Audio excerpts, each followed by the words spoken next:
Assalamualaikum warahmatullahi wabarakatuh. Alhamdulillah. Alhamdulillahi rabbil alamin. Assalatu wassalamu ala asrafil anbiya'i wal mursalin Sayyidina wa maulana Muhammadin. Ashhadu an la ilaha illallah wa ashhadu anna Muhammadar Rasulullah. Allahumma sholli ala Sayyidina Muhammadun musahabihil wal ihram ya wal jalil wal ihram. Bersyukur kita kepada Allah dengan mengucapkan alhamdulillahirabbil alamin atas segala karunia limpahan rahmah dan hidayahnya, serta dengan izinnya juga kita dapat menjalankan segala perintah dan ibadah di dunia dan akhirat, menjalankan sekalian hajat, menjalankan sekalian munajat dan iradat kita kepadanya, hanya karena waktu dan kesempatanlah yang diberikan oleh Allah Subhanahu wa ta'ala. Tidak akan pernah kita lupakan, marilah sama-sama kita panjatkan salam dan selawat kita kepada junjungan kita Nabiul Akhirul Zaman Rasulullah Muhammad sallallahu alaihi wasallam. Atasnya, untuknya, kalimahnya kita ucapkan Allahumma sholli ala Sayyidina wa maulana Muhammad wa ala alihi Sayyidina wa maulana Muhammad. Para jemaah sekalian yang dirahmati Allah rahimakumullah, bertemu lagi dengan saya Guru Mursyid Syekh Nur Muhammad Buya Irwan Maulana Al-Khalidi dalam majelis zikir Ma'rifatullah dalam channel YouTube Buya Pasaman Timur. Semoga limpahan karunia nikmat ini kita berbagi dalam menjalankan iman dan takwa kita kepada Allah. Tidak lain tidak bukan hanya belajar dan belajar. Pada kesempatan dan tayangan ini saya akan berbagi wawasan dan ilmu pengetahuan kepada kita semua dalam rangka kita kupas tuntas tentang nikmat besar dari Allah, yaitu rahasianya kepada kita. Berbicara tentang rahasia Allah tidak asing lagi dalam mulut umat Islam, rahasia Allah. Yang mana tujuan akhir dari rahasia Allah ada pada diri manusia. Rahasia manusia ada pada diri Allah. Sekarang kita akan buka mana rahasia Allah pada diri. Kalau memang qudsi Allah mengatakan innallaha innal insanu masakinatul wal marido.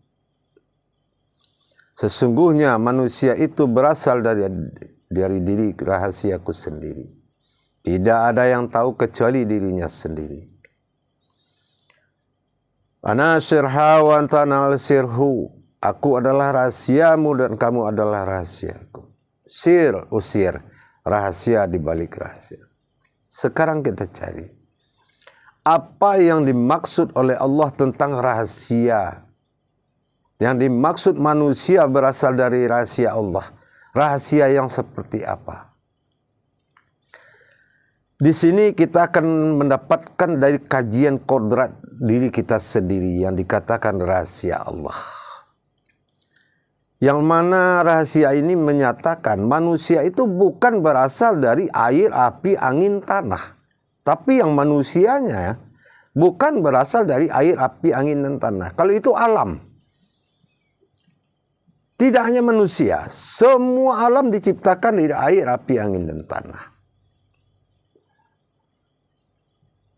Terus kalau kita dikatakan manusia berasal dari kulit, daging, urat, dan tulang. Jangankan manusia, hewan pun berasal dari kulit, daging, urat, dan tulang. Tapi mana manusia yang dikatakan yang berasal dari rahasia Allah, yang tidak asal muasalnya tidak ada di bumi Allah ini.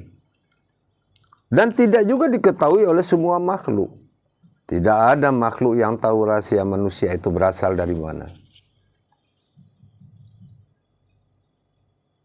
Disinilah kita akan mencari dari kajian kesimpulan daripada rukun 12. Rukun 12 inilah membuat terjadinya perpaduan kerahasiaan ini antara Muhammad, Adam, dan diri manusia yang mewujud ini. Hasil dari rahasia tersebut mewujudlah satu batang diri dinamakan insan yang sifatnya kemanusiaan. Insan adalah sifat kemanusiaan Tuhan pada diri manusia. Mana yang dikatakan diri rahasia tadi? Jadi jangan kita berpikir rahasia Allah itu tersembunyi. Dan rahasia manusia itu nyata. Terbalik.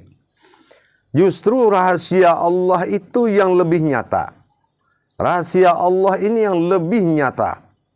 Di mana kenyataan rahasia Allah? Sehingga kita melihat jasad kita itu hasil dari rahasia Allah.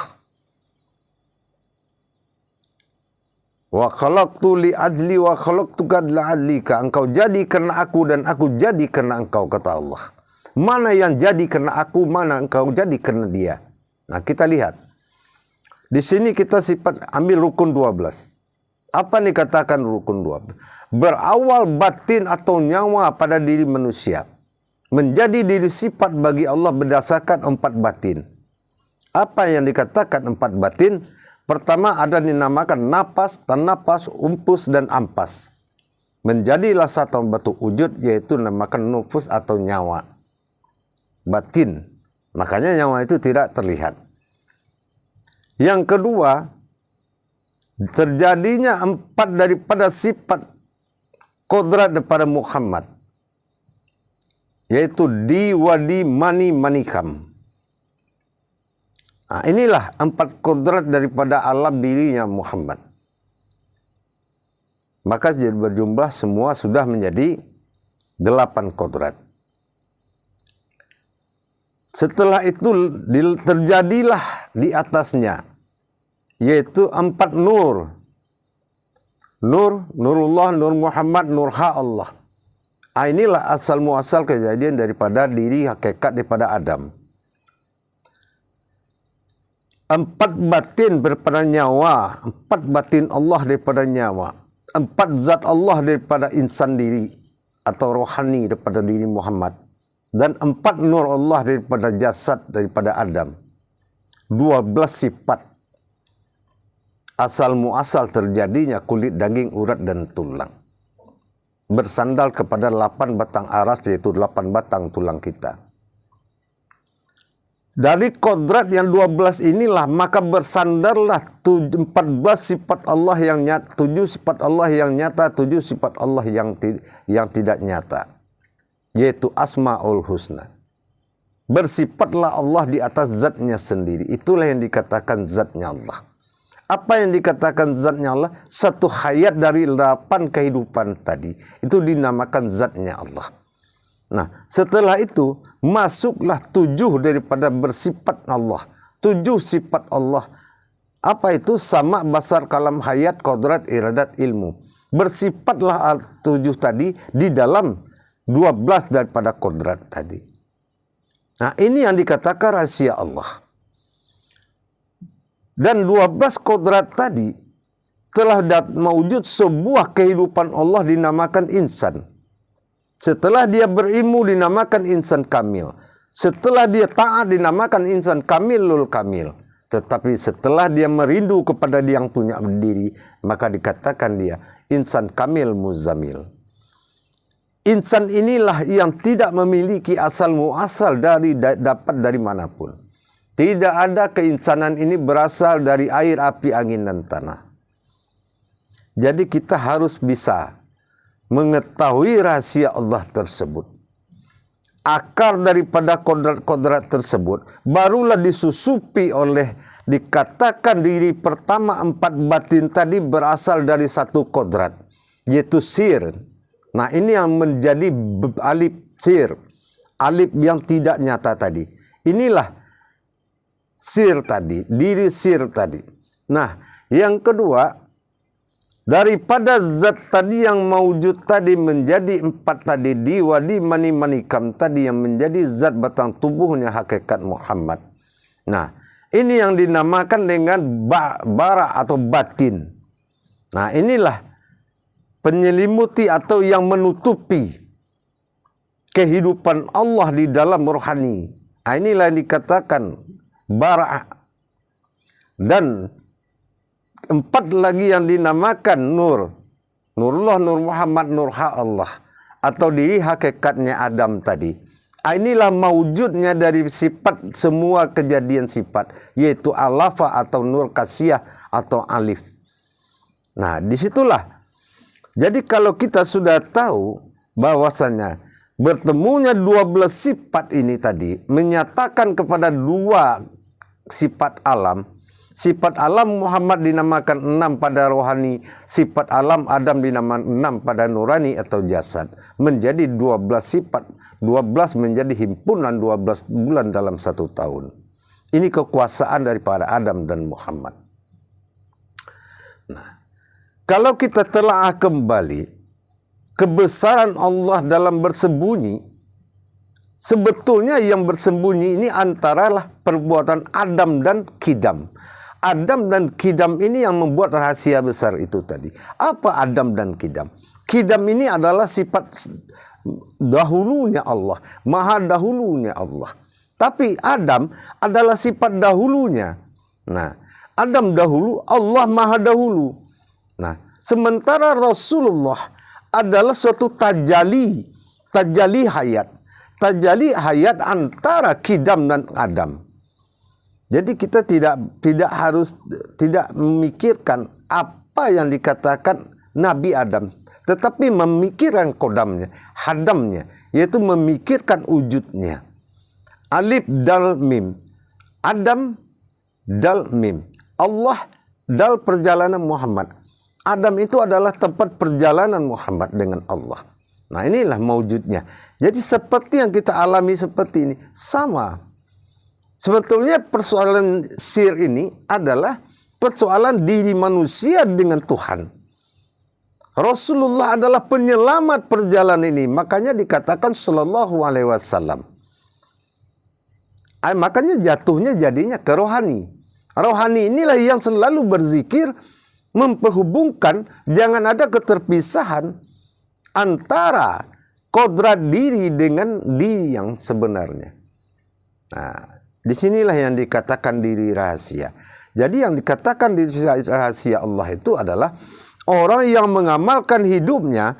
Diri rahasia tadi adalah orang yang mengetahui wujud-wujud diri-diri sirnya tadi. Makanya dihimpun di dasarnya Adam itu adalah nuraninya Allah, nuraninya Muhammad. Sementara insan ini adalah rohaninya Muhammad. Kalau Adam nuraninya, ini rohaninya Muhammad. Nah, sementara nyawa ini adalah rabbaninya. Rabbani itu adalah batinnya. Nah, ini adalah wujudnya wujudullah. Nah, gitu. Jadi kalau rohani kita, roh aku kata Allah, rohani. Nah, sementara nurani ini adalah mewujudnya Adam dikatakan nurani, nurnya aku kata Allah. Jadi kalau sudah semuanya hanya satu, yang memperbedakan menjadi iman adalah dikala nyawa dalam ketuhanan, dikala Tuhan dalam kerohanian, dikala Tuhan dalam kenuranian. Di sinilah iman kita. Iman kita harus dirikan iman di situ. Kenapa? Hakikat diri yang sebenarnya adalah tajalli Allah dan tajalli sirullah. Bertajalli Allah kepada Adam, bertajalli sirullah Allah kepada Muhammad. Inilah antara rohani dan jasmani. Jadi kalau kita paham, harusnya kita mengerti kalau yang dikatakan diri rahasia Allah adalah ada diri di dalam diri. Kalau jasad itu hanya pembungkus. Jasad ini adalah bungkusan dan kemasan dan mewujudnya. Waz-zahiru 'alal batin. Waz-zahir, zahir itu memperlihatkan yang batin. Nah, jadi kalau umpamanya kita ingin memperlihatkan yang batin, kita ingat zahir kita. Nah, kalau kita sudah mengetahui siapa zahir kita, apa yang ada di bawah kulit, di bawah daging, di bawah tulang, semuanya itu akan kita tahu ke dalamnya. Bahwasan diri kita itu ada di dalam jasad ini sendiri. Bukan diri kita yang jasad. Diri kita ada di dalam jasad. Nah, kalau kita ingat jasad, kita ingat ada insan di dalam jasad. Kita insan, ingat insan, ada batin di dalam jasad. Jadi semuanya itu adalah tajalli. Jadi kalau kita harus tahu bahwasanya yang dikatakan sirullah itu, diri yang sir itu adalah diri yang ada dalam diri. Jadi demikian para jemaah tausiah pendek ini, bahwasanya manusia itu berasal dari rahasia Allah. Kalau ada yang kebingungan dengan kalimat rahasia Allah tadi, sesungguhnya kulit, daging, urat, dan tulang ini sesungguhnya di dalamnya sudah ada diri rahasia, yaitu nur, nurullah, nur Muhammad, nur Allah. Di dalam 4 nur tadi ada lagi, yaitu yang asal muasalnya adalah 4 zat Allah, yaitu di, wadi, mani, manikam. Nah, di dalam zat Allah yang 4 ini yang jadi kodrat Rasul ini adalah 4 batin lagi. Ini adalah kodratnya Allah, yaitu ampas, napas, nufus, tanapas. Nah ini, jadi 3 kali 4 ini, 4 pertama ditunggui oleh sirullah atulah alif sir. Nah 4 kedua zat ditunggui oleh bara atau batin. Nah yang ketiga 4 nur ini ditunggukan oleh nur, sifat nur atau hayat bagi Adam. Nah jadi kalau kita paham, dia menghidupkan 12 kodrat itu menjadikan satu diri dalam rangka bernapaskan kepada sir alif dan berbatinkan kepada kodratnya Muhammad dan beranazirkan kepada nuraninya Adam. Nah itulah diri yang dikatakan diri rahasia. Mudah-mudahan bermanfaat bagi kita semua demi meningkatkan iman dan takwa kita. Sesungguhnya manusia itu subhanallah subhanalazi. Manusia itu maha suci Allah dan maha kesuciannya adalah manusia. Itulah yang dijaga di saat kita sholat. Jangan lupa, jangan dibawa diri yang lain. Bawalah diri yang tidak berurat dan berdarah itu. Bawalah diri sifat-sifat Allah tersebut dalam sholat, dalam zikir, dalam beribadah. Sesungguhnya diri rahasia itulah yang dihalalkan Allah untuk menghadap kepadanya. Insya Allah hiduplah dengan diri fitrah kita. Sesungguhnya diri fitrah itulah yang akan dikembalikan seperti semula. Insya Allah. Akhirul kalam. Wabillahi taufiq wal hidayah. Wassalamualaikum warahmatullahi wabarakatuh.